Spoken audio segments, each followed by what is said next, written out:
Hello everyone and welcome back to another book review. Today I'm going to be reviewing volume 11 in the Komi Can't Communicate series. This is what the cover looks like. I read this in the ebook format that my library had. The first thing I want to note just while we're looking at the cover is this is my favorite cover of the series so far. The covers have been good on the series. I don't think the covers have been bad, but this one I just feel like is next level, and that alone tells you everything you need to know about my thoughts on volume 11, and that is the next level. Volume 11 took this series from this is good, this is a fun, light, easy vacation read, I'm having a great time reading it, to oh, this is good, and I am enjoying it. I don't really know why I felt like this volume, well, I have some thoughts on why this volume was the next level, but I just feel like the author took it up a level in volume 11 and I am here for it and I'm excited for it. So let's talk about some of the stuff that happened in this wonderful, wonderful volume.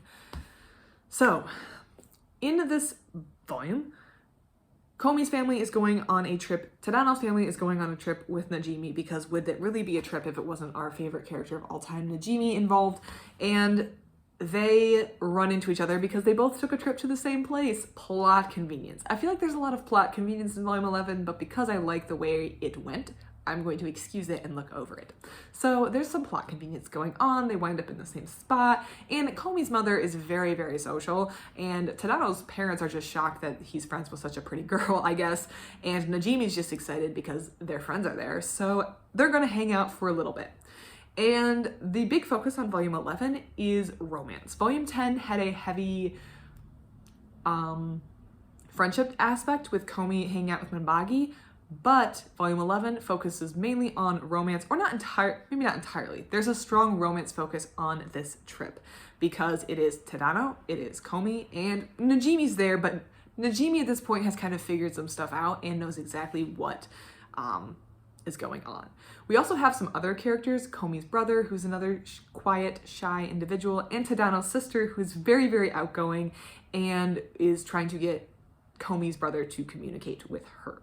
I like Tadano's sister and Komi's brother. I think they kind of make like a interesting younger comparison of Tadano and Komi, sort of, kind of, or more like Najimi, I feel like Komi or Tadano's sister is almost like a Najimi character, kind of, but I do think they're an interesting little subplot thing that's going on.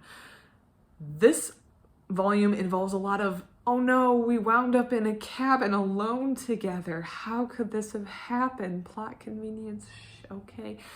But I'm there for it, and the romance is continuing hard, and it's very clear at this point that both the people have feelings for each other. Tadano has feelings for Komi, Komi has feelings for Tadano, except our little thing that would just be romance between point A and point B now has a third point, and we have developed a triangle, sort of. I don't know if it's really a triangle. It's more like Tadano has another person who is admiring him, and I'm not sure if he realizes or knows what's going on.